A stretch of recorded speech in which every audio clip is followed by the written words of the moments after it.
نحمده ونصلي على رسوله الكريم أما بعد أعوذ بالله من الشيطان الرجيم بسم الله الرحمن الرحيم رب اشرح لي صدري ويسر لي أمري واحلل عقدة من لساني يفقهوا قولي سورة الكهف مکی سورہ ہے 110 آیات و 12 رکوع ہیں اور یہ سورہ جو ہے کہف جو ہے غار کو کہا جاتا ہے کہف کے معنی غار کے ہیں اور اس میں اصحاب کہف کا واقعہ ہے اس لیے سورہ کو سورہ کہف کہا جاتا ہے اس کی ابتدائی 10 آیات اور آخری 10 آیات کی فضیلت احادیث میں بیان کی گئی ہے کہ جو انہیں یاد کرے گا اور پڑھے گا فتنہ دجال سے محفوظ رہے گا صحیح مسلم میں اول و آخر کی دونوں آیات دونوں روایتیں ہیں فرسٹ 10 آیات کی بھی اور لاسٹ 10 آیات کی بھی اور پھر ایک اور حدیث پاک مفہوم ہے جو اس کی تلاوت جمعے کے دن کرے گا آئندہ جمعے تک اس کے لیے خاص نور کی روشنی رہے گی اس کے پڑھنے سے گھر میں سکینت اور برکت نازل ہوتی ہے تو موسیٰ علیہ السلام کا واقعہ ہے آیت 60 سے وَإِذْ قَالَ مُوسَىٰ لِفَتَاهُ لَأَبْرَحُ اور جب کہا گیا موسیٰ نے اپنے نوجوان سے نہیں میں ہٹوں گا یہاں تک کہ پہنچ اور جمع کرنے کی جگہ 2 سمندروں کے یا میں چلتا رہوں مدتوں موسیٰ علیہ السلام کا واقعہ بیان کیا جا رہا ہے یہاں پہ تو جب وہ دونوں پہنچے جمع ہونے کی جگہ درمیان سے 2 سمندروں کے تو دونوں بھول گئے اپنی مچھلی کو، بس نے راستہ بنا لیا اپنا سمندر میں سرنگ کی طرح۔ یہ کیا بات تھی کہ موسیٰ علیہ السلام نے جب ایک بار کہا کہ میں تورات کا میرے پاس بہت زیادہ علم ہے، اللہ تعالیٰ کو یہ بات پسند نہیں آئی۔ اللہ تعالیٰ نے موسیٰ علیہ السلام سے فرمایا کہ میرا ایک اور بندہ ہے جو تم سے زیادہ علم والا ہے۔ موسیٰ علیہ السلام نے کہا وہ کون ہے؟ تو اللہ نے فرمایا وہ خضر علیہ السلام ہے۔ تو موسیٰ علیہ السلام نے ان سے ملنے کی خواہش ظاہر کی اور ان سے کہا کہ میں ان سے یا اللہ میں ان سے ملنا چاہتا ہوں خضر علیہ السلام سے۔ اللہ تعالیٰ نے کیا ان کو بتایا کہ جہاں پہ 2 سمندر ملیں گے، 2 سمندروں کے ملنے کی جگہ ہے اور یہ مچھلی جو ایک مچھلی ہوگی وہاں پہ وہ تمہیں راستہ دکھائے گی۔ تو جب وہ پہنچے ملنے کے مقام پہ پہنچے، یہ کون تھے؟ 2 موسیٰ علیہ السلام اور ان کے ایک شاگرد تھے جو ان کے ساتھ تھے۔ تو موسیٰ علیہ السلام کو حکم کیا ملا تھا کہ اپنے ساتھ نمک چڑھی ہوئی ایک مچھلی لیں، نمک پہ لگائی ہوئی مچھلی لیں، جہاں وہ گم ہو جائے وہیں ہمارا بندہ ملے گا، وہیں تمہیں خضر علیہ السلام ملیں گے۔ یہ دونوں مچھلی کو ساتھ لے کر چلے اور جہاں پہ 2 سمندر مل رہے تھے وہاں پہنچ گئے۔ وہاں ایک نہر حیات تھی، وہیں دونوں لیٹ گئے۔ اس نہر کے پانی کے چھینٹے مچھلی پہ پڑے، مچھلی ہلنے جلنے لگ گئی۔ اور ان کے ساتھ کون تھے؟ یوشع علیہ السلام تھے۔ آپ کے ساتھ یوشع علیہ السلام کی زنبیل میں مچھلی رکھی ہوئی تھی، وہ سمندر کے کنارے تھا۔ مچھلی نے سمندر کے اندر کود جانے کی جست لگائی، یوشع علیہ السلام کی آنکھ کھل گئی، مچھلی ان کو دیکھتے ہی پانی میں گئی اور پانی میں سیدھا سوراخ ہوتا گیا اور پھر اللہ کے حکم سے وہ بھول گئے یوشع علیہ السلام۔ جب وہ دونوں آگے بڑھے تو اس نے کہا اپنے نوجوان سے ہمیں 2 کھانا ہمارا، البتہ تحقیق پائی ہم نے سفر میں تھکاوٹ۔ اس نے کہا کیا دیکھا تھا تم نے جب پناہ لی ہم نے ایک طرف ایک چٹان کے، تو بے شک میں بھول گیا تھا مچھلی کو اور نہیں بلایا مجھے اس کو مگر شیطان نے کہ میں ذکر کروں اس کا، اور اس نے بنا لیا تھا راستہ اپنا سمندر میں عجیب طرح سے۔ کہا یہی ہے جو تھے ہم چاہتے۔ وہ دونوں پلٹے اپنے نشانات پر اتباع کرتے ہوئے، تو دونوں نے پایا ایک بندے کو ہمارے بندوں میں سے، دی تھی ہم نے اسے رحمت اپنے پاس سے، اور سکھایا ہم نے اسے اپنے پاس سے خاص علم۔ تو مچھلی سمندر جہاں پہ وہ رکے تھے آرام کرنے، مچھلی وہاں سے نکل گئی۔ تو جو موسیٰ علیہ السلام کو موسیٰ علیہ السلام نے کہا کہ نکالو مچھلی ہم اپنا مطلب کھانا کھائیں، تو انہیں یاد آیا کہ مچھلی تو چلی گئی تھی، مچھلی نے تو اپنا راستہ بنا لیا تھا سمندر میں اور ہمیں چھوڑ کے چلی گئی تھی۔ پھر انہوں نے کیا کیا؟ انہوں نے کہا کہ مجھے یہ بات شیطان نے بھلا دی تھی، میں نے آپ کو بتانا تھا کہ میں بھول گیا، وہ شیطان نے یہ بات بھلا دی تھی۔ پھر وہ الٹے قدموں واپس گئے اپنے قدموں کے نشانات پر، اسی جگہ پہ گئے جہاں پہ انہوں نے آرام کیا تھا۔ تو وہاں پہ انہوں نے کس کو پایا؟ خضر علیہ السلام کو پایا، جو کہ اللہ کے بندوں میں سے تھے۔ تو اللہ فرما رہا ہے کہ انہیں ہم نے دی تھی رحمت اپنے پاس سے اور سکھایا اپنے پاس سے خاص علم۔ اب خضر علیہ السلام پیغمبر تھے یا نہیں تھے وہ تو اللہ بہتر جانتا ہے، لیکن اللہ کے بہت برگزیدہ بندے ہیں جو کہ بھٹکے ہوئے کو راستہ دکھاتے ہیں۔ یہ ان کی بات کی جا رہی ہے۔ قال له موسیٰ لَاتَّبِعُكَ عَلَىٰ، کہا اسے موسیٰ نے کہ کیا میں پیروی کروں تمہاری اس پر کہ تم سکھاؤ مجھے جو تم سکھائے گئے ہو ہدایت میں سے، سود بوجھ میں سے۔ اس نے کہا کہ بے شک تم ہرگز نہ تم استطاعت رکھو کہ میرے ساتھ صبر کی، اور کس طرح تم صبر کر سکتے ہو اس پر جو نہیں تم نے احاطہ کیا جس کا علم اپنے علم سے۔ اس نے کہا کہ تم پاؤ گے مجھے اگر چاہا اللہ نے صبر کرنے والا، اور نہیں میں نافرمانی کروں گا تمہاری کسی حکم میں۔ کہا پھر اگر پیروی کرو تم میری، پس نہ تم سوال کرنا مجھ سے کسی چیز کے بارے میں یہاں تک کہ میں بیان کروں تمہارے لیے اس کا ذکر۔ جب خضر علیہ السلام ملے انہیں تو موسیٰ علیہ السلام نے کہا کہ مجھے آپ اپنی جو آپ کو اللہ نے رشد و ہدایت دی اس میں سے سکھائیے۔ انہوں نے کہا کہ تم صبر نہیں کر سکو گے، میں سکھانے کو تیار ہوں لیکن تم اس علم میں صبر نہیں کر سکو گے۔ تو موسیٰ علیہ السلام نے کہا نہیں، آپ مجھے صبر کرنے والا پائیں گے۔ انہوں نے کہا اگر ٹھیک ہے، اگر تم میری پیروی کرتے ہو تو مجھ سے کوئی سوال نہ کرنا، جو میں کروں اس پہ مجھ سے سوال نہ کرنا۔ تو پھر کیا ہوا؟ فَانْطَلَقَا حَتَّىٰ إِذَا رَكِبَا فِي السَّفِينَةِ خَرَقَهَا، اور تو دونوں چل دیے یہاں تک کہ جب دونوں سوار ہوئے کشتی میں تو اس سے سوراخ کر دیا اس میں، اور کہا کیا سوراخ کر دیا تم نے اس میں کہ تم غرق کرو اس کے مالکوں کو، البتہ تحقیق لائے تم ہو ایک عجیب چیز۔ اس نے کہا کہ نہیں، میں نے تمہیں کہا تھا کہ بے شک ہرگز نہ تم استطاعت رکھ سکو گے میرے ساتھ خبر کی. جب ایک کشتی میں سوار ہوئے تو خضر علیہ السلام نے کیا کیا، اس کشتی میں سوراخ کر دیا. تو موسیٰ علیہ السلام نے کہا یہ کیا بات ہوئی، آپ نے کیا کیا؟ یہ تو کشتی والوں نے ہمیں لے کے گئے یہاں تک چھوڑنے آئے، تو آپ نے یہ کیا کیا؟ آپ نے ان کی کشتی میں سوراخ کر دیا، یہ تو آپ نے مجھ سے زیادتی کی. تو پھر کیا کہا خضر علیہ السلام نے کہ میں نے کہا نہیں تھا تمہیں کہ تم نہیں رک سکو گے، تم نے سوال کیوں کیا دوبارہ سے؟ میں نے منع کیا تھا اور آپ نے سوال کیا اس کے بارے میں، تو سوال نہیں کرنا چاہیے تھا. تو موسیٰ علیہ السلام نے کیا کہا، حضرت علیہ السلام نے جواب دیا میں نے تو پہلے ہی کہہ دیا تھا کہ تم ہرگز میں سے صبر نہ کر سکو گے. تو موسیٰ علیہ السلام نے جواب دیا کہ میری بھول پہ مجھے نہ پکڑیے اور میرے کام میں تنگی نہ ڈالیے. انہوں نے کہا اب مجھے معاف کر دیجیے، اگلی بار میں آپ سے سوال نہیں کروں گا. پھر وہ دونوں چلے یہاں تک کہ وہ ایک لڑکے کو ملے. حضرت علیہ السلام نے اسے مار ڈالا. موسیٰ علیہ السلام نے کہا آپ نے بے گناہ کی جان لی، وہ بھی کسی کے خون کے بدلے میں نہیں، بلکہ آپ نے تو بہت ہی بیجا اور ناپسندیدہ حرکت کی. وہ کہنے لگے میں نے تم سے کہا نہیں تھا کہ بے شک تم میرے ہمراہ ہرگز رہ کر صبر نہیں کر سکتے؟ موسیٰ علیہ السلام نے جواب دیا اب اگر اس کے بعد میں آپ سے کسی کا سوال کروں تو بے شک آپ مجھے ساتھ مت رکھیے گا، یقیناً آپ کو میری طرف سے عذر کو پہنچے. پھر وہ دونوں چلے ایک گاؤں والوں کے پاس، تو ان سے آ کر کھانا طلب کیا. انہوں نے ان کی مہمان نوازی کی سے صاف انکار کر دیا. تو بس دونوں نے وہاں ایک دیوار پائی جو گرنے ہی والی تھی، تو اس نے اس سے درست کر دیا. موسیٰ کہنے لگے اگر آپ چاہتے تو اس پر اجرت لے لیتے. تو انہوں نے کہا بس اب جدائی ہے میرے اور تیرے درمیان، اب میں تجھے باتوں کی اس لیے بتا دوں گا جس پہ تو صبر نہ کر سکا. جب تیسری بار سوال کیا، پہلی بار کیا ہوا کہ کشتی میں سوار ہوئے، کشتی میں سوراخ کر دی. دوسری بار ایک لڑکے کو خضر علیہ السلام نے مار دیا. اور تیسری بار کیا ہوا کہ ایک بستی میں گئے اور وہاں پہ ان سے کھانا مانگا تو انہوں نے مہمان نوازی کرنے سے انکار کر دیا. تو ان کی ایک دیوار تھی جو گرنے ہی والی تھی، اس دیوار کی مرمت کی. تو موسیٰ علیہ السلام نے ان سے کہا کہ آپ نے اجرت کیوں نہیں لی، ان لوگوں نے ہمیں کھانا نہیں دیا، آپ نے ان کی دیوار ٹھیک کر دی.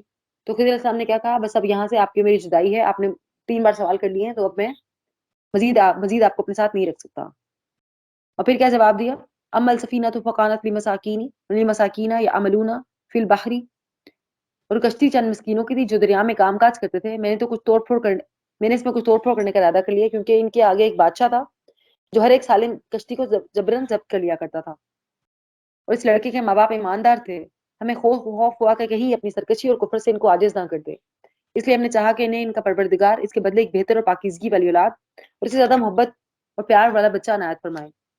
دیوار کا قصہ یہ ہے کہ شہر میں 2 یا 3 بچے ہیں جن کا خزانہ ان کی دیوار کے نیچے دفن ہے. ان کا باپ بہت بڑا نیک شخص تھا. تیرے رب کی چاہت تھی کہ یہ دونوں یتیم اپنی جوانی میں آ کر یہ خزانہ تیرے رب کی مہربانی سے نکال لیں، تو میں نے اپنی رائے سے کوئی کام نہیں کیا. یہ تھی اصل حقیقت ان واقعات کی جن پر آپ کو صبر نہ ہو سکا. تینوں واقعات تینوں بار پھر خضر علیہ السلام نے کی حقیقت بیان کر دی کہ جو کشتی جس میں سوراخ کیا تھا وہ اس کا معاملہ یہ تھا کہ آگے ایک ظالم بادشاہ تھا کہ جتنے لوگ سالم کشتی چھین لیا کرتا تھا. تو میں نے اس پہ ان کی کشتی میں توڑ پھوڑ کر دی تاکہ ان کی کشتی جو ہے وہ نہ اس میں چھینے نہ. اور دوسرا جہاں تک وہ بات تھی بچے کو قتل کرنے کی، تو یہ بچہ بڑا ہو کر اپنے ماں باپ کے لیے شر کا باعث بنتا، تو اللہ نے چاہا کہ اس سے بہتر اولاد دے دی جائے ان کو، تو پھر وہ بچہ ان سے چھین لیا گیا. اور پھر جو یتیم بچے ہیں ان کا جو دیوار والا مسئلہ قصہ تھا وہ یہ تھا کہ 2 یتیم بچے تھے، ان کا خزانہ اس دیوار کے نیچے دفن تھا. اگر دیوار گر جاتی تو ان کے جو ظالم ولی ہیں وہ اس پہ قبضہ کر لیتے، جبکہ اللہ کا حکم کیا تھا کہ وہ بڑے ہوں تو تب انہیں خزانہ دیا جائے، اس لیے وہ دیوار کی مرمت کی گئی. اور یہ تھی وہ واقعات کی حقیقت جن پر آپ سے صبر نہ ہو سکا. اور پھر آیت نمبر 83 میں دیکھیے وَيَسْأَلُونَكَ عَنْ ذِي الْقَرْنَيْنِ قُلْ سَأَتْلُو عَلَيْكُم مِّنْهُ ذِكْرًا، اور آپ سے ذوالقرنین کا واقعہ یہ لوگ دریافت کر رہے ہیں، آپ ان سے کہیے کہ میں اس پہ تھوڑا حال تمہیں پڑھ کر سناتا ہوں. اِنَّا مَكَنَّا لَهُ فِي الْأَرْضِ وَآتَيْنَاهُ مِنْ كُلِّ شَيْءٍ سَبَبًا، ہم نے اسے زمین میں قوت عطا فرمائی، اس ہر چیز کے سامان بھی عنایت کر دیے تھے. وہ ایک راہ کے پیچھے لگا یہاں تک کہ سورج ڈوبنے کی جگہ پہنچ گیا اور اسے ایک دلدل کے چشمے میں غروب ہوتا ہوا پایا. اس چشمے کے پاس ایک قوم کو بھی پایا. ہم نے فرما دیا یہ ذوالقرنین یا تو انہیں تکلیف پہنچا دے یا پھر تو بہترین روش اختیار کر. تو ذوالقرنین واقعہ بیان کیا جا رہا ہے. ذوالقرنین کون تھے؟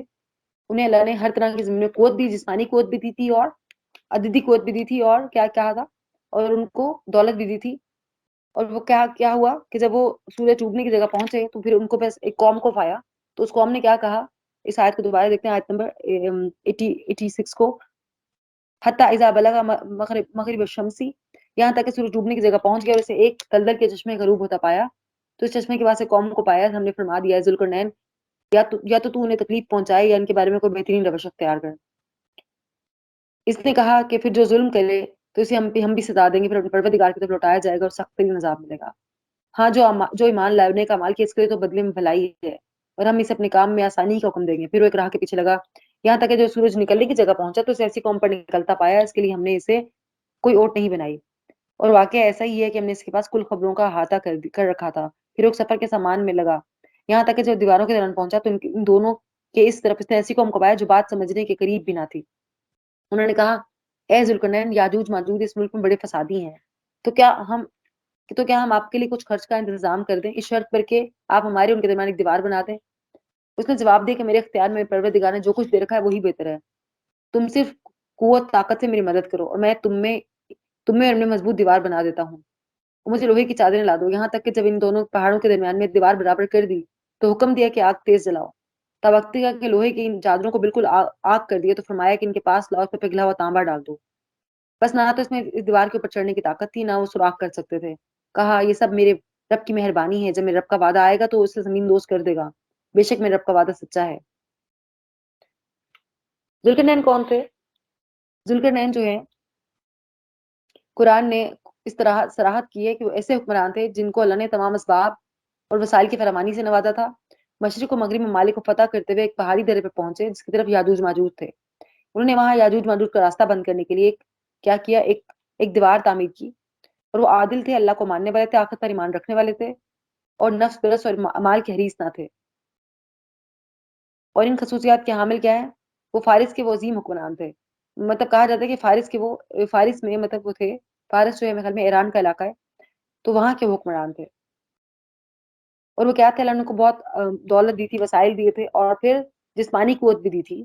تو انہوں نے اپنی جسمانی قوت سے کیا کیا، جب ان کو قوم نے کہا کہ یاجوج ماجوج ہیں جو کہ زمین میں فساد پھیلا رہے ہیں، یاجوج ماجوج کی قوم ہے، تو پھر ان کے ہمارے درمیان میں آپ کیا کرتے ہیں، دیوار بنا دیں، ہماری مدد کرتے ہیں، تو ہم اس کے بدلے میں آپ کو کچھ خرچہ پانی دے دیں گے۔ تو انہوں نے کہا کہ مجھے پیسوں کی ضرورت نہیں ہے، تم بس میری مدد کرو، اپنی قوت سے میرے ساتھ آ جاؤ، اور پھر ہم ایک دیوار تعمیر کرتے ہیں۔ پھر انہوں نے ایک لوہے کی دیوار بنائی، لوہے کی چادروں کی، اس پر انہوں نے پگھلا اور تانبا ڈالا، اور اس دیوار کو کیا کر دیا، سخت بنا دیا کہ یاجوج ماجوج اس میں سوراخ نہیں کر سکتے، مگر یہ کہ جب چاہے گا اللہ تو اس دیوار کو گرا دیا جائے گا۔ وہ کون سے دنوں کا آئے اگلی آیت میں دیکھتے ہیں۔ وَتَرَكْنَا بَعْضَهُمْ يَوْمَئِذٍ يَمُوجُ فِي بَعْضٍ، اور اس دن ہم ان سب کو ایک دوسرے میں گڈمٹ ہوتے ہوئے چھوڑ دیں گے، اور سور پھونک دیا جائے گا، اور سب کو اکٹھا کر لیں گے۔ اس دن ہم جہنم کو بھی کافروں کے سامنے لا کھڑا کریں گے، جن کی آنکھوں پر میری یاد کے پردے میں ہیں، اور ہم نے حق سن بھی نہیں سکتے۔ کیا کافر ایک خیال کیے بیٹھے ہیں کہ میری سوا اور بندوں کو اپنا حمایتی بنا لیں گے؟ سنو، ہم نے تو کفار کی مہمانی کے لیے جہنم کو تیار کر رکھا ہے۔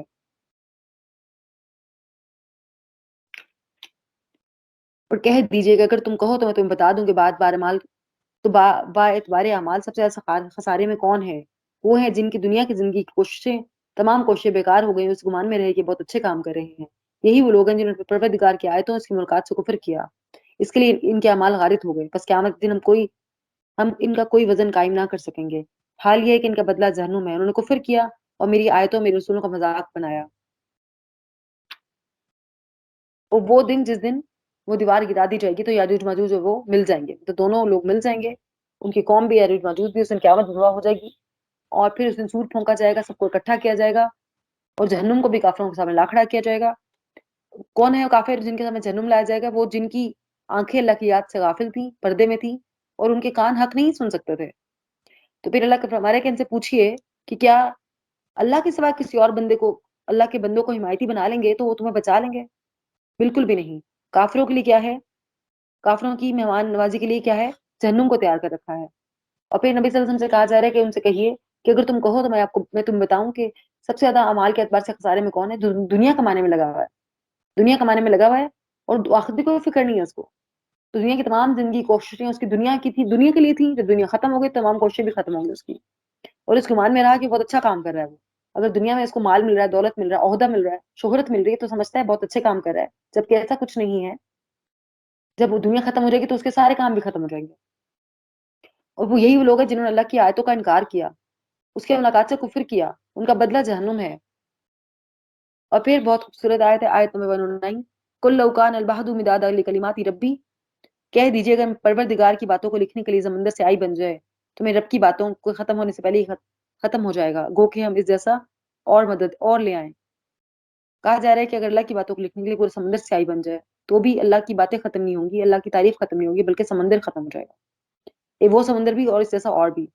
قل انما انا بشر مثلکم یوحی الی انما الہکم الہ واحد، آیت نمبر 110 آپ کہہ دیجیے میں تم جیسا انسان ہی ہوں، ہاں میری جنی وہی کی جاتی ہے اور سب کا معبود صرف ایک معبود ہے، تو جسے بھی اپنے پروردگار سے ملنے کی آرزو ہو اسے چاہیے کہ نیک اعمال کرے، اپنے پروردگار کی بات میں کسی کو شریک نہ ٹھہرائے۔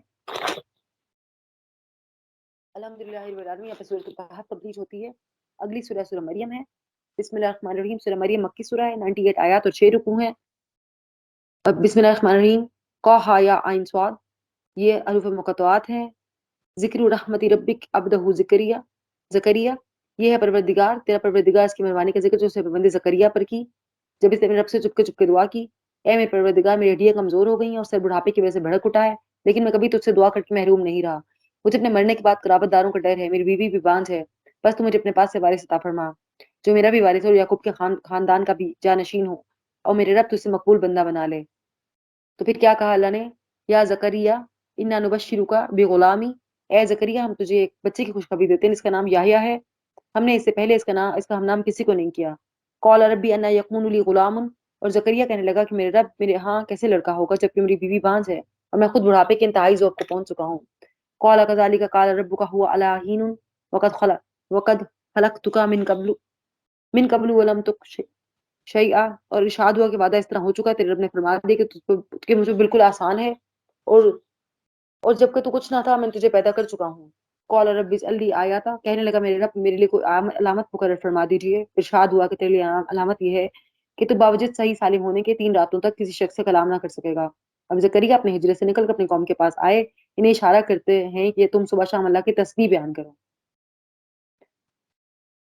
اے یحییٰ میری کتاب مضبوطی سے تھام لے، اور ہم نے اپنے اسے لڑکپن میں ہی دانائی ادا کی۔ کیا ہوا، زکریا علیہ السلام نے اللہ تعالیٰ سے دعا کی، یا اللہ میں بڑھاپے کو پہنچ چکا ہوں اور مجھے اپنے شیطانوں کو سے خوف ہے اور میں یہ چاہتا ہوں کہ میرے لیے کوئی وارث ہو، تو مجھے ایک وارث عطا فرما۔ تو اللہ نے کیا کہا، اللہ نے بیٹے کی خوشخبری دی۔ تو کہنے لگے کہ یا اللہ میں تو بوڑھا ہو چکا ہے، میری بیوی بانجھ ہے، تو مجھے اولاد کس طرح ہوگی؟ اللہ تعالیٰ نے کہا کہ اللہ پہ بہت آسان ہے، جب تم کچھ نہیں تھے اللہ نے تمہیں پیدا کر دیا، تمہیں اولاد دینا لگے کیا مشکل ہے؟ تو پھر یحییٰ علیہ السلام سے ان کو نوازا اور وہ نام کسی اور کا نہیں رکھا گیا تھا۔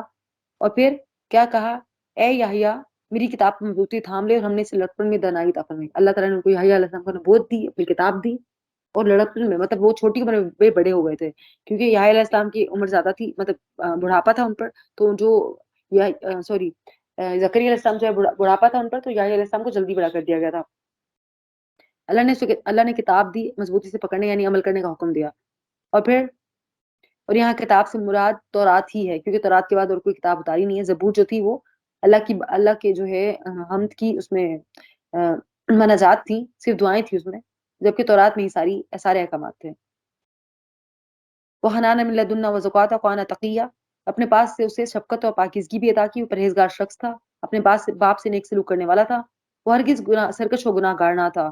سلام ہے اس پر جس دن وہ پیدا ہوا، جس دن مرے گا، جس دن وہ زندہ کر کے اٹھایا جائے گا۔ ذکر علیہ السلام کی تعریف کی جا رہی ہے کہ وہ کون تھے، شفقت بھی تھی، ان میں پاکیزگی بھی تھی، پرہیزگار تھے، اور اپنے ماں باپ سے نیک سلوک کرنے والے اور سرکش و گناہ گار نہ تھے۔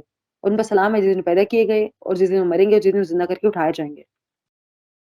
بس کل پھر کتاب مریم، اور پھر اس کتاب میں مریم کا بھی قصہ بیان کیجیے، جب وہ اپنے گھر میں لوگوں سے علیحدہ ہو کر ایک مشرقی مکان میں آئیں، اور لوگوں کی طرف سے پردہ کر لیا، پھر ہم نے اپنے پاس سے اپنے روح یعنی فرشتے کو بھیجا، بس وہ اس کے سامنے پورا آدمی بن کر ظاہر ہو گیا، کہنے لگی میں تجھ سے رحمان کی پناہ مانگتی ہوں اگر تو کچھ بھی اللہ سے ڈرنے والا ہے۔ اس نے جواب دیا میں تو اللہ کا بھیجا ہوا قاصد ہوں، تجھے ایک پاکیزے لڑکی کی بشارت دینے آیا ہوں۔ تو کہنے لگی بھلا میرے یہاں بچہ کیسے ہوگا، مجھے تو کسی انسان نے ہاتھ نہیں لگایا اور نہ میں بدکار ہوں۔ تو اس نے کہا یہی بات ہے کہ لیکن تیرے پروردگار کا ارشاد ہے، اور یہ اس پر بہت ہی آسان ہے، کہ اس پر بہت ہی آسان ہے کہ ہم تو اسے لوگوں کے لیے نشانی بنا دیں، اور اسے اپنی رحمت خاص اور اپنی خاص رحمت، اور یہ تو طے شدہ بات ہے۔ بس وہ حمل سے ہو گئی، اس وجہ سے وہ یکسو ہو کر دور کی جگہ چلی گئیں۔ مریم علیہ السلام کے پاس جب ایک فرشتہ آئے تو وہ اللہ کی بات کی غرض سے انہوں نے وہ اعتکاف میں تھی، الگ تھی لوگوں سے۔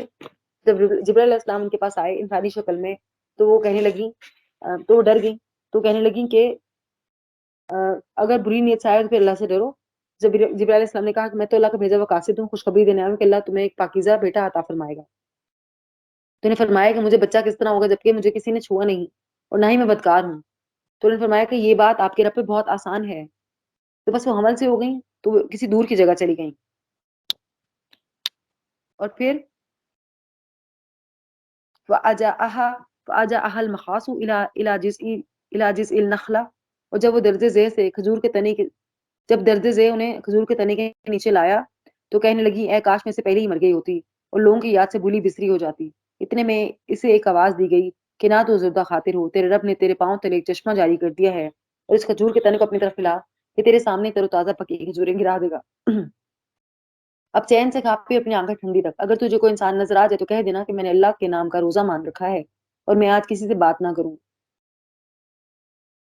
یعنی کہ جب وہ حمل سے ہو گئی، بچہ پیدا کرنے کا وقت آیا، جب انہیں درد ذیل ہوا تو وہ کھجور کے تنے کے پاس گئی اور کہنے لگی، کیونکہ ظاہر ہے دیکھیے آپ اب ایک عورت اپنے آپ کو عورت ہی سوچ سکتی ہے اس کو کہ ایک پاکیزہ عورت جسے کسی انسان نے ہاتھ نہیں لگایا اور وہ مطلب ایک بچہ لے کے جائے اپنی قوم کے سامنے، تو کیا اس کی حالت ہوگی؟ قوم کے الزامات کا جواب کس طرح دیں گی وہ؟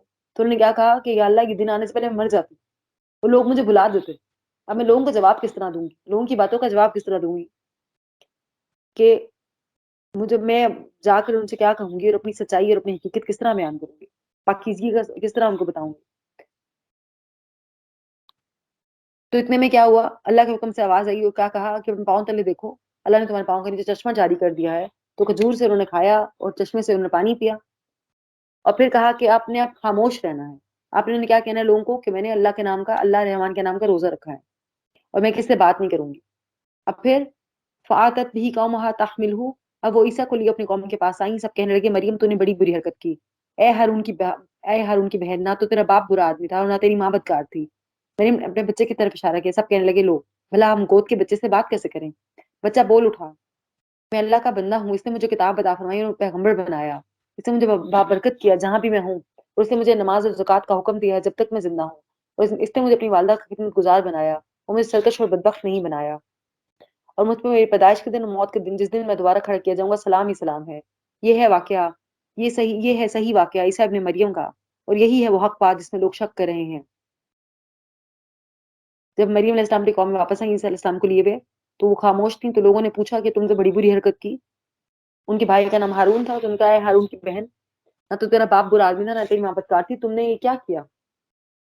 مریم نے سامنے بچے کی طرف اشارہ کیا کہ وہ سب کہنے لگے کہ گود میں بڑے بچے سے ہم بات کریں گے؟ تو اللہ کے اذن سے، اللہ کے معجزے سے وہ بچہ بول پڑا، عیسیٰ علیہ السلام بول پڑے، وہ کہنے لگے کہ میں اللہ کا بندہ ہوں اور اس نے مجھے کتاب عطا فرمائی، اور باقاعدہ بات کی تھی جس طرح بات کرتے ہیں عام لوگ، بچوں کی طرح بات نہیں کی، پراپرلی بات کی، اور پھر کہا کہ اللہ نے مجھے بابرکت کیا ہے جہاں میں ہوں گا، اور اس نے مجھے کس کا حکم دیا؟ نماز اور زکوٰۃ کا حکم دیا ہے، اور اس نے میری والدہ کو خدمت گزار مجھے پیدا کیا ہے، اور میں سرکش اور بدبخت نہیں ہوں، اور مجھ پر سلامتی ہی سلامتی ہے جب میں زندہ ہوں گا، جب میں دوبارہ اٹھایا جاؤں گا، اور جب میں اللہ کی طرف جب اللہ کی طرف پہنچایا جاؤں گا تو مجھ پہ سلامتی ہی سلامتی ہے۔ اور پھر ما کان للہ ان یتخذ من ولد سبحانہ، اللہ کے لیے اولاد کا ہونا لائق ہی نہیں، وہ تو بالکل پاک ذات ہے، وہ تو جب کسی کام کو سر انجام کرنے کا ارادہ کرتا ہے تو اسے کہتا ہے کہ ہو جا تو اس وقت ہو جاتا ہے۔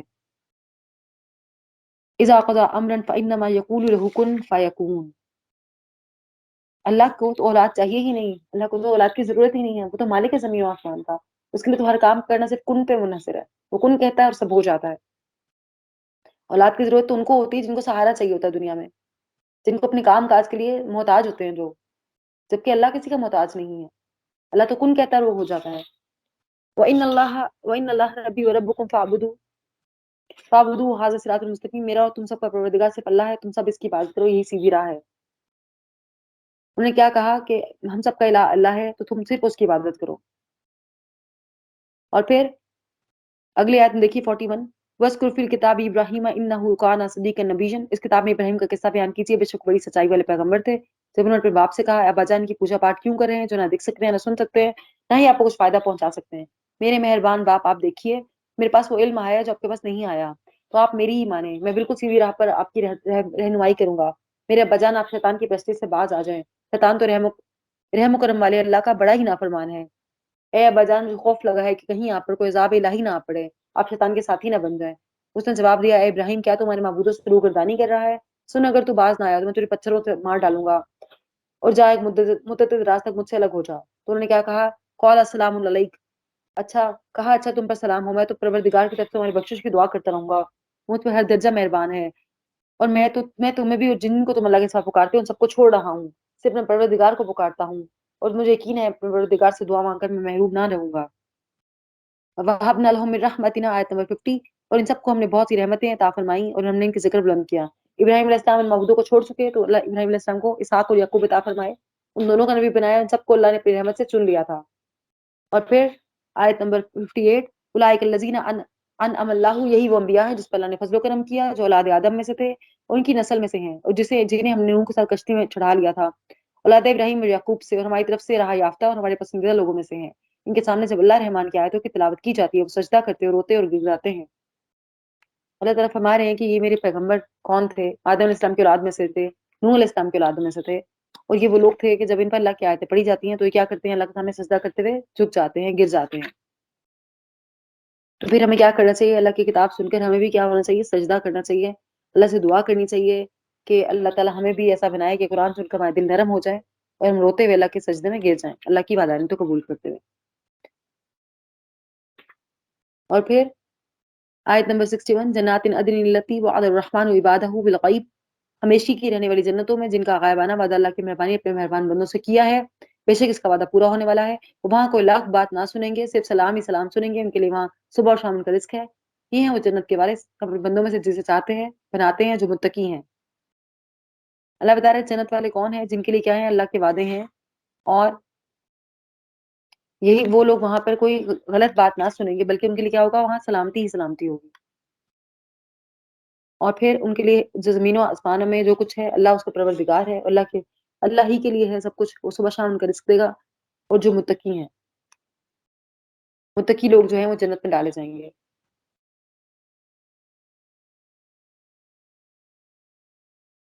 اور پھر دیکھیے آیت نمبر 81 سے دیکھتے ہیں، وَاتَّخَذُوا مِن دُونِ اللَّهِ إِلَٰهًا لِيَكُونُوا لَهُمْ عِزًّا، اور انہوں نے اللہ کے سوا دوسرے معبود بنا رکھے ہیں کہ وہ ان کے لیے باعث عزت ہیں، لیکن ایسا انہیں ہرگز نہیں ہے، وہ تو ان کی پوجا سے منکر ہو جائیں گے، الٹے ان کے دشمن بن جائیں گے۔ کیا تو انہیں نہیں دیکھا ہم کافروں کے پاس شیطانوں کو بھیجتے ہیں جو انہیں خوب اکساتے ہیں؟ تو ان کے بارے میں جلدی نہ کرو، ہم خود ہی ان کی مدت شماری کر رہے ہیں۔ جس دن ہم پرہیزگاروں کو اللہ رحمان کی طرف بطور مہمان جمع کریں گے اور گناہ گاروں کو سخت پیاس پیالے میں جہنم کی طرف ہانک لے جائیں گے۔ اور پھر لا یملکون الشفاعۃ الا من اتخذ عند الرحمن عہدا، آیت نمبر 87 انڈرلائن کر لیجیے اس آیت کو، سورۃ مریم آیت نمبر 87۔ کسی کو شفاعت کا اختیار نہ ہوگا سوائے ان کے جنہوں نے اللہ رحمان کی طرف سے کوئی کال قرار لے رکھا ہے۔ ان کا کال تو یہ ہے کہ اللہ رحمان نے بھی اولاد اختیار کی ہے، یقیناً تم پر بہت بڑی اور بھاری ذمہ داری لائی ہے۔ یہاں بتایا جا رہا ہے کہ کسی کی شفاعت قبول نہیں کی جائے گی، کسی کی بھی شفاعت قبول نہیں کی جائے گی سوائے ان لوگوں کے جن سے اللہ نے وعدہ کر رکھا ہے شفاعت کا۔ وہ کون ہے؟ مومنین ہے۔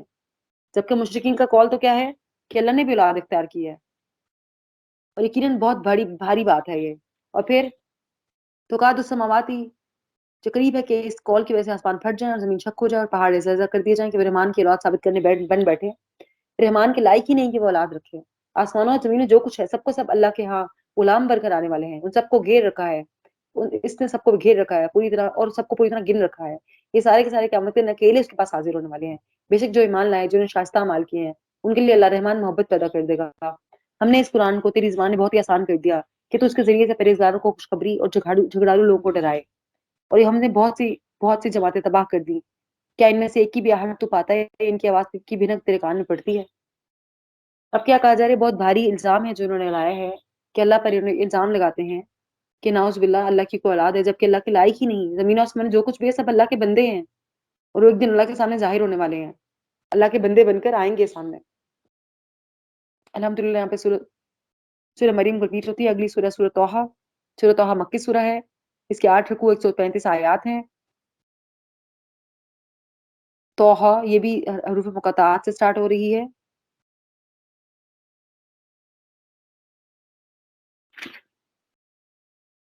اور پھر ما نزلنا علیک القرآن لتشقى الا تذکرۃ لمن یخشی، اور ہم نے قرآن اس لیے نہیں اتارا کہ آپ مشقت میں پڑ جائیں بلکہ اس کی نصیحت کے لیے ہے جو اللہ سے ڈرتا ہے۔ اس کا اتارنا اس کی طرف سے زمین کو اور آسمان کو بلند پیدا کیا جو رحمان ہے اور عرش پر قائم ہے۔ اب یہاں پہ کیا کہا جا رہا ہے کہ قرآن اس لیے نازل نہیں کیا گیا کہ آپ مشقت میں پڑ جائیں، قرآن کو ٹھہر ٹھہر کے پڑھو، قرآن کو آہستہ آہستہ پڑھو، اس طرح نہیں کہ بس اپنا سب کچھ چھوڑ کے آپ قرآن ہی پڑھتے رہیں سوائے رمضان کے، کہ آپ اپنے آپ کو مشقت میں ڈال، بلکہ یہ کیا ہے؟ اللہ کی طرف سے نصیحت ہے۔ اس کا تعالیٰ اس کی طرف سے زمین و آسمان کو پیدا کیا، جس کی ملکیت میں زمین و آسمان اور ان کے درمیان میں سب کچھ ہے۔ اور اس کی ہر چیز ہے. اگر تم اونچی بات کہو تو ہر ایک پوشیدہ بلکہ پوشیدہ سے پوشیدہ بات کو بھی خوب جانتا ہے. اور پھر آیت نمبر 8 دیکھیے، اللہ لا الہ الا ہو لہ الاسماء الحسنی، اور وہی اللہ جس کے سوا کوئی معبود نہیں، بہترین نام اسی کے ہی ہیں، بہترین نام اللہ تعالیٰ کے ہیں. وَهَلْ أَتَاكَ حَدِيثُ موسیٰ، تجھے موسیٰ کا قصہ معلوم ہے؟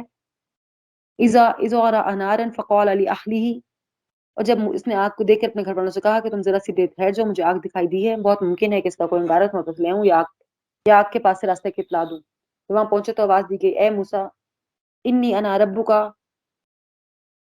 فاخلعنا نعلیک، اور یقیناً میں تیرا پروردگار ہوں تو اپنی جوتیاں اتار دے، اور یقیناً تو پاک میدان طوا میں ہے، اور میں تجھے منتخب کر لیا. اب جو وہی کی جائے سے کان لگا کر سن، بے شک میں ہی اللہ ہوں، میرے سوائے عبادت کے لائق کوئی اور نہیں، بس میری عبادت کر اور میری یاد کے لیے نماز قائم کر. موسیٰ علیہ السلام جب اپنے گھر والوں کے ساتھ ایک جگہ سے گزر رہے تھے، یہ اس وقت کا واقعہ جب موسیٰ علیہ السلام مدین سے اپنی بیوی کے ہمراہ، جو کہ ایک قول کے مطابق شعیب علیہ السلام کی بیٹی تھی، اپنی والدہ کے پاس مصر جا رہے تھے، تو اندھیری رات تھی، راستہ معلوم نہیں تھا، اور بعض مفسرین کے بقول بیوی کی زچگی کا وقت بھی قریب تھا اور انہیں حرارت کی ضرورت تھی.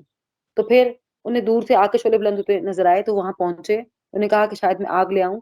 تو وہاں پہ اللہ تعالیٰ نے ان سے کلام کیا، ان سے کہا کہ اے موسیٰ میں تیرا رب ہوں، تیرا پروردگار ہوں، اپنی جوتیاں اتار دے، تو پاک میدان طوا میں ہے، طوا کا میدان ہے، وہاں پر ہے. میں تجھے منتخب کر لیا اپنی نبوت کے لیے، اور بے شک میں اللہ ہوں، جو میں تجھے کہہ رہا ہوں کان لگا کر سن. اور پھر میری عبادت کے کوئی لائق، میرے سوائے کوئی عبادت کے لائق نہیں، اور میری یاد کے لیے نماز کو قائم کر. اور پھر کیا کہا آیت 17، وما تلک بیمینک موسیٰ، اے موسیٰ تیرے دائیں ہاتھ میں کیا ہے؟ قال ہی عصای، اور جواب دیا یہ میری لاٹھی ہے، اس پہ میں ٹیک لگاتا ہوں، جسے اپنی بکریوں کے لیے پتے جھاڑ لیا کرتا ہوں، اور اس سے مجھے بہت سے فائدے ہیں. قال القیھا یا موسیٰ، کہا اے موسیٰ اسے اپنے ہاتھ سے نیچے ڈال دو. فالقاھا فاذا ہی حیۃ تسعی، اور ڈالتے ہی وہ سانپ بن کر دوڑنے لگی. فرمایا بے خوف ہو کر پکڑ لے اسے، ہم اسے اسی پہلی کی صورت میں واپس لے آئیں گے. کہ جب اس نے اپنا ہاتھ بغل میں ڈالا، اور پھر اپنا ہاتھ بغل میں ڈال دے تو سفید چمکتا ہوا ہو کر نکلے گا، لیکن بغیر کسی عیب کے. یہ دوسرا معجزہ ہے، یہ اس لیے کہ ہم تجھے اپنی بڑی بڑی نشانیاں دکھانا چاہتے ہیں. اذهب الى فرعون انه طغى، آیت 24. اب تو فرعون کے پاس جا، اس نے بڑی سرکشی مچا رکھی ہے. قال رب اشرح لي صدري ويسر لي امري واحلل عقدة من لساني يفقهوا قولي واجعل لي وزيرا من اهلي هارون اخي اشدد به ازري واشركه في امري. اور پھر موسیٰ نے کہا ہے میرے پروردگار میرا سینہ میرے لیے کھول دے، میرے کام کو میرے لیے آسان کر دے، اور میری زبان کی گرہ کھول دے تاکہ یہ لوگ میری بات سمجھ سکیں، اور میرا وزیر میرے کنبے سے کر دے، یعنی میرے بھائی ہارون کو، تو اس سے میری کمر کس دے، اسے میرے شریک کار کر دے، تاکہ ہم دونوں بکثرت تیری تسبیح بیان کریں اور بکثرت تجھے یاد کریں، بے شک تمہیں خوب دیکھنے بھالنے والا ہے. قال قد اوتیت، اور اللہ نے فرمایا موسیٰ تیرے تمام سوال پورے کر دیے گئے. وَلَقَدْ مَنَنَّا عَلَيْكَ مَرَّةً أُخْرَىٰ، اور ہم نے تجھ پر ایک بار اور احسان کیا، جبکہ ہم تیری ماں کو، ہم نے تجھ پر ایک بار اور بھی احسان کیا تھا، جب ہم نے تیری ماں کو وہ الہام کیا جس کا ذکر اب کیا جا رہا ہے کہ تو صندوق میں بند کر کے دریا میں چھوڑ دے، بس دریا سے کنارے لا ڈالے گا، اور میرا اور خود اس کا دشمن اسے لے لے گا، اور میں نے اپنی طرف سے خاص محبت مقبولیت تجھ پر ڈال دی تاکہ تیری پرورش میری آنکھوں کے سامنے کی جائے. پھر اللہ تعالیٰ یہ دلا رہے ہیں موسیٰ علیہ السلام کو کہ اللہ نے احسان آپ پر یہ کیا تھا کہ جب آپ بالکل چھوٹے تھے، جب فرعون جو ہے بچوں کو، مردوں کو مار رہا تھا اور عورتوں کو چھوڑ دیا کرتا تھا، تو پھر اللہ نے کیا کیا، اللہ نے ان کی والدہ کے دل میں کیا ڈالا کہ اس بچے کو صندوق میں ڈال کر دریا میں ڈال دیں. تو پھر وہ کیا ہوا، فرعون کے پاس پہنچ گئے، اور فرعون جبکہ تیری بہن چل رہی تھی، وہ کہہ رہی تھی کہ تم کو میں سے بتا دوں اس کی نگہبانی کرے، اس تدبیر سے ہم نے تیری ماں کو تیرے پاس پہنچا دیا، اس کی آنکھیں ٹھنڈی رکھی کہ وہ غمگین نہ ہو، اور تو نے ایک شخص کو مار ڈالا، اس پر ہم نے تجھ کو غم سے بچا لیا، ورنہ ہم نے تو اچھی طرح آزما لیا. پھر تو کئی سال تک مدین کے لوگوں میں ٹھہرا رہا، پھر تقدیر الہی کے مطابق اے موسیٰ تو آیا تو تجھے خاص اپنی ذات کے لیے پسند فرما لیا. اب تو اپنے بھائی سے اپنی نشانی ہملا لیے جا، اور خبردار میرے ذکر میں سستی نہ کرنا. تم دونوں فرعون کے پاس جاؤ، اس نے بڑی سرکشی کی ہے. فَقَوْلًا لَهُ قَوْلًا لَيِّنًا لَعَلَّهُ يَتَذَكَّرُ أَوْ يَخْشَىٰ، اسے نرمی سے سمجھاؤ شاید وہ سمجھے یا ڈر جائے. یہاں پہ بتایا جا رہا ہے اے موسیٰ علیہ السلام فرعون سے نرمی سے بات کرو. فرعون کون ہے؟ اللہ کی رحمانیت دیکھیے، اللہ کا مہربان ہونا دیکھیے کہ کتنا رحیم اور رحمان ہے اللہ. فرعون کون ہے؟ سے خدائی کا دعویٰ کر رکھا ہے، لوگوں پہ ظلم کرتا ہے. اللہ کہہ رہا ہے موسیٰ جب فرعون کے پاس جانا جو میرا بندہ ہے، نرمی سے بات کرنا، شاید کہ تمہاری بات سمجھ جائے، وہ شاید کہ وہ راہ راست پر آ جائے. تو پھر ان دونوں نے کیا کہا، قال ربنا اننا نخاف، انہوں نے کہا اے ہمارے رب ہمیں خوف ہے کہ کہیں فرعون ہم پر کوئی زیادتی یا سرکشی نہ کرے، یا سرکشی میں حد سے نہ بڑھ جائے. جواب ملا تو متقن خوف نہ کرو، میں تمہارے ساتھ ہوں، سنتا ہوں اور دیکھتا ہوں. قال لا تخافا اننی معکما اسمع وارا، اور تم اس کے پاس جا کر کہو ہم تیرے بندے، ہم تیرے پروردگار کے پیغمبر ہیں، تو وہاں سے بنی اسرائیل کو بھیج دے، ان کی سزائیں موقوف کر، ہم تو تیرے پاس تیرے رب کی نشانی لے کر آئے ہیں، اور سلامتی اس کے ساتھ اس کے لیے جو ہدایت کا پابند ہو جائے، اور ہماری طرف وحی کی گئی کہ جو جھٹلائے روگردانی کے لیے اس کے لیے عذاب ہے۔ فرعون نے پوچھا اے موسیٰ تم دونوں کا رب کون ہے؟ جواب دیا ہمارا رب وہ ہے جس نے ہر چیز کو ایک خاص شکل و صورت عنایت فرمائی، پھر راہ سجائی۔ تو قال فما بال القرون الاولی، آیت 51، اس نے کہا اچھا یہ بتاؤ اگلے زمانے والوں کا کیا حال ہوا؟ جواب دے گا ان کا علم میرے رب کے ہاں کتاب میں موجود ہے، نہ تو میرا رب غلطی کرتا ہے نہ وہ بھولتا ہے، اس نے تمہارے لیے زمین کو فرش بنایا ہے، اس نے تمہارے لیے چلنے کے راستے بنائے ہیں، آسمان سے پانی بھی وہی برساتا ہے، پھر اس برسات کی وجہ سے مختلف قسم کی پیداوار بھی وہی پیدا کرتا ہے، تم خود کھاؤ اپنے اور اپنے پاؤں کو بھی چھڑاؤ، کچھ شک نہیں کہ اس میں عقل مندوں کی نشانیاں ہیں۔ اس زمین سے ہم نے تمہیں پیدا کیا ہے، پھر اس میں تم لوٹائیں گے، پھر اس میں تم دوبارہ لوٹائے جاؤ گے،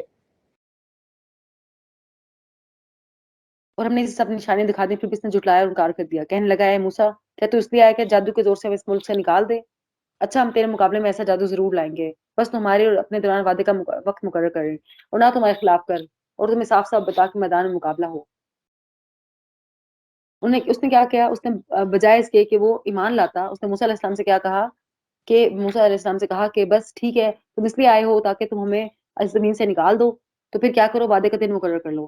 تو موسیٰ علیہ السلام نے کہا ٹھیک ہے دن مقرر ہے، تو جب پھر کیا ہوا؟ اور پھر جب ایک وعدے کے دن میں جادوگر لائے گئے، اور جادوگروں نے آ کر اپنے جوہر دکھائے، تو موسیٰ علیہ السلام نے بھی اپنی عصا ڈالا اللہ کے حکم سے، اس عصا نے سب جادو کو نگل لیا، اور جادوگر سجدے میں پڑ گئے، اور سجدے میں پڑ کر وہ اللہ پر ایمان لے آئے۔ تو انہوں نے کیا کہا؟ اللہ سے دعا کی، کیا کہا؟ آیت نمبر 73 میں دیکھیے انا آمنا بربنا لیغفر لنا خطايانا، ہم اس امید سے اپنے پروردگار پر ایمان لائے ہیں کہ وہ ہماری خطائیں معاف کر دے گا، اور خاص کر جادوگری کا گناہ جس پر تو نے مجبور کیا تھا، اللہ ہی بہتر جانتا ہے جو باقی رہنے والا، اللہ ہی بہتر اور باقی رہنے والا ہے۔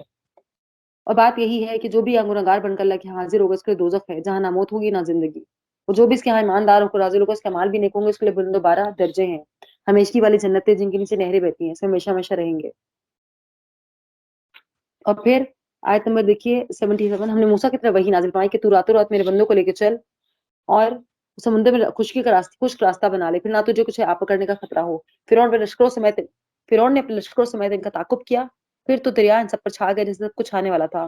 فرعون نے اپنی قوم کو گمراہی میں ڈالا اور سیدھا راستہ نہ دکھایا۔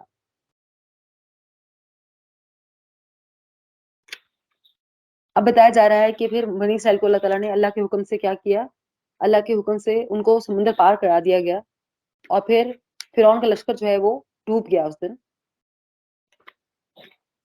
کیونکہ فرعون نے اپنی قوم کو گمراہی میں مبتلا کر رکھا تھا، تو اس وجہ سے خود بھی گمراہ ہوا، خود بھی تباہ ہوا، پانی میں غرق ہوا، اور اپنی قوم کو بھی پانی میں غرق کر دیا اس نے، اور یہ وہ انجام ہے جو فرعون کا ہوا۔ اور جب وہ ڈوبنے لگا تو اس نے کیا کہا اللہ سے کہ یا اللہ میں ایمان لاتا ہوں تجھ پہ، تو پھر کیا کہا گیا؟ اب ایمان نہیں مانا جائے گا، کیونکہ جب قیامت آ جائے یا جب عذاب سامنے آ جائے یا موت کا وقت سامنے آ جائے تو پھر توبہ قبول نہیں کی جاتی، پھر ایمان قبول نہیں کیا جاتا۔ اور پھر یوم ینفخ فی الصور ونحشر المجرمین یومئذ زرقا، آیت نمبر 102، جس دن سور پھونکا جائے گا گناہگاروں کو ہم اس دن دہشت کی وجہ سے نیلی آنکھوں کے ساتھ سامنے گھیر لائیں گے، واپس میں چپکے چپکے کہہ رہے ہوں گے کہ ہم تو اس دنیا میں صرف 10 دن رہے تھے۔ جب وہ کہہ رہے ہوں گے اس کی حقیقت سے ہم باخبر ہیں، ان میں زیادہ اچھی راہ والا کہہ رہا ہوگا کہ تم تو صرف ایک دن رہے ہو۔ اور پھر پہاڑوں کی نسبت آپ سے سوال کرتے تو آپ کہہ دیں میرا رب ریزہ ریزہ کر کے اڑا دے گا، اور زمین بالکل ہموار اور صاف کر کے چھوڑے گا، جس میں تو کہیں کوئی نہ موڑ دیکھے گا نہ اونچ نیچ، جس دن لوگ پکارنے والے کے پیچھے چلیں گے، جس میں کوئی کجی نہ ہوگی، اللہ رحمان کے سامنے آوازیں پست ہو جائیں گی، خسر خسر کے تجھے کچھ بھی سنائی نہ دے گا، اتن سفارش کچھ کام نہ آئے گی مگر جسے رحمان حکم دے اور اس کی بات کو پسند فرمائے۔ یومئذ لا تنفع الشفاعۃ الا من اذن له الرحمن ورضی له قولا، یہی بات ہے کہ اس دن سفارش کچھ کام نہ آئے گی مگر جس کو اللہ حکم دے گا اور جس کو پسند فرمائے گا صرف اس کی سفارش ہوگی۔ اس آیت کو بھی انڈرلائن کیجیے، آیت نمبر 109 سورۃ طٰہٰ، شفاعت کے بارے میں ہے کہ شفاعت کن کی جائے گی؟ جن کی اللہ چاہے گا صرف ان کی شفاعت کی جائے گی۔ اللہ خود بتا رہا ہے کس کی شفاعت ہوگی، اس کی جس کی شفاعت اللہ چاہے گا کہ ہو شفاعت۔ اور پھر یعلم ما بین ایدیہم وما خلفہم ولا یحیطون بہ علما، اور جو کچھ ان کے آگے پیچھے ہے اللہ اس کو جانتا ہے، اور مخلوق کا علم اس پر حاوی نہیں ہو سکتا۔ تمام چہرے زندہ اور قائم رہنے والے ذات کے سامنے کمال آج جھکے ہوئے ہوں گے، لیکن وہ برباد ہوئے اس نے ظلم کیا۔ اور جو نیک عمل کرے گا ایماندار بھی ہوگا تو اسے نہ بے انصافی کا کھٹکا ہوگا نہ حق تلفی کا۔ اس طرح ہم نے تم پر قرآن عربی نازل فرمایا ہے اور طرح طرح کا اس میں ڈر کا بیان سنایا ہے تاکہ لوگ پرہیزگار بنیں، ان کے دل میں سوچ پیدا ہو۔ بس اللہ کون ہے؟ فتعالى اللہ الملک الحق آیت نمبر 114. بس اللہ تعالیٰ شان والا ہے اور حقیقی بادشاہ ہے. تو قرآن پڑھنے میں جلدی نہ کرو، اس سے پہلے کہ تیری طرف جو وحی کی جاتی ہے وہ پوری کی جائے.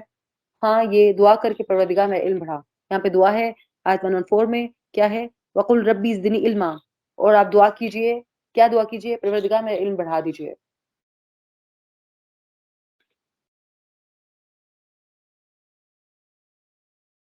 پھر آیت نمبر دیکھیے 129. ولولا کلمات سبقت من ربک. اگر تیرے رب کے بعد پہلے سے مقرر شدہ اور وقت معین نہ ہوتا تو اس وقت عذاب آ چمٹتا. بس ان کی باتوں پر صبر کر، اپنے پروردگار کی تسبیح کر، تسبیح و تعریف بیان کریں، اور سورج نکلنے سے پہلے اور ڈوبنے سے پہلے رات کے مختلف وقتوں میں تسبیح کرتے رہو. بہت ممکن ہے کہ اللہ تجھ سے راضی ہو جائے. اب یہاں کیا بیان کیا جا رہا ہے کہ آپ ان کی باتوں پر صبر کیجیے، جو باتیں کفار کرتے ہیں ان پہ صبر کیجیے، پروردگار کی تسبیح اور تعریف کیجیے.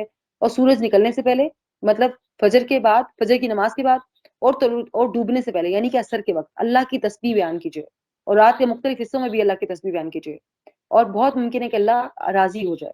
یہاں مراد بعض مفسرین کے نزدیک یہاں مراد نماز ہے، اور بعض کی مراد کیا ہے؟ اللہ کا ذکر، اللہ کی تسبیح. اس میں نماز بھی، تلاوت بھی، ذکر، اذکار، دعا، مناجات، نوافل سب شامل ہیں. تو یہ تمام وقتوں میں تسبیح کرنے کا حکم دیا جا رہا ہے. اور پھر وما تمدنوا عینین کا الا ما متعنا. اور اپنی نگاہیں ان چیزوں کے ہر طرف نہ دوڑائیں جو ہم نے ان لوگوں کو دے رکھی ہیں، جو ہم نے ان لوگوں کو آرائش دنیا دے رکھی ہیں، تاکہ انہیں اس میں سے آزما لیں. اور آپ کا رب کا دیا ہوا بہت ہی بہتر اور باقی رہنے والا ہے. اور اپنے گھر والوں کو نماز کا حکم کریے، اور خود بھی اس پر جمے رہیے. اور ہم آپ سے روزی نہیں مانگتے بلکہ ہم خود روزی دیتے ہیں. آخر میں بول بالا پرہیزگاری کا ہی ہے. یہاں پہ مختلف احکامات ہیں. اللہ کا ذکر کرنے کا حکم ہے، پھر نماز قائم کرنے کا حکم ہے، گھر والوں کو بھی حکم دینے کا ہے کہ نماز کا حکم دیجیے اور اس پہ قائم رہیے. یہ سارے احکامات دیے جا رہے ہیں. اور پھر کیا کہتے ہیں یہ؟ وقالوا لولا یاتینا بآیات من ربی، آیت 133. انہوں نے کہا یہ نبی ہمارے پاس اپنے پروردگار کی کوئی نشانی کیوں نہیں لایا؟ کیا ان کے پاس اگلی کتابوں کی واضح دلیل نہیں پہنچی؟ اگر ہم اس سے پہلے ہی انہیں عذاب دے کر ہلاک کر دیتے تو یقیناً وہ کہہ اٹھتے اے ہمارے پروردگار، تو نے ہمارے پاس اپنا رسول کیوں نہ بھیجا کہ ہم تیری آیتوں کی تابعداری کرتے، اس سے پہلے کہ ہم ذلیل و رسوا ہوتے. کہہ دیجیے ہر ایک انجام کا منتظر ہے، بس تم بھی انتظار میں رہو. ابھی بھی قطعاً جان لوگے کہ راہ راست پر آنے والے کون ہے، اور راہ راست والے کون ہیں، ان کو کون راہ یافتہ ہیں. اب کہا جا رہا ہے کہ جب وہ معجزے کا آپ سے مطالبہ کرتے ہیں اے نبی صلی اللہ علیہ وسلم، تو ان سے کہیے کہ یہ کیا آپ تمہیں پہلی کتابوں سے دلائل نہیں ملے؟ تمہیں پہلے جو معجزات دیے گئے ہیں کیا تمہیں سے دلائل نہیں ملے؟ اگر اللہ تمہیں پہلے ہی ہلاک کر دیتا اور تمہارے پاس رسول نہ بھیجتا، تم کیا کہتے کہ اللہ تمہارے پاس رسول کیوں نہ بھیجا؟ ہم تیری آیتوں کا کیا کرتے؟ ہم تیری آیتوں پہ یقین کرتے، ہم تابع داری کرتے. تو ان سے کہیے کہ ہر کوئی انجام کا منتظر ہے، قیامت کے دن کا منتظر ہر شخص ہے. اور پھر جب قیامت آ جائے گی سب جان لیں گے کون راہ راست پر ہے اور کون راہ یافتہ. واخر دعوانا الحمدللہ رب العالمین. یہاں پہ ہمارا پارہ نمبر 16 کمپلیٹ ہوتا ہے. ربنا آتنا فی الدنیا حسنۃ وفی الآخرۃ حسنۃ وقنا عذاب النار. رب اشرح لی صدری ویسر لی امری واحلل عقدۃ من لسانی یفقہوا قولی. کہ محل میں جو ہے اللہ کے حکم سے پرورش پائی.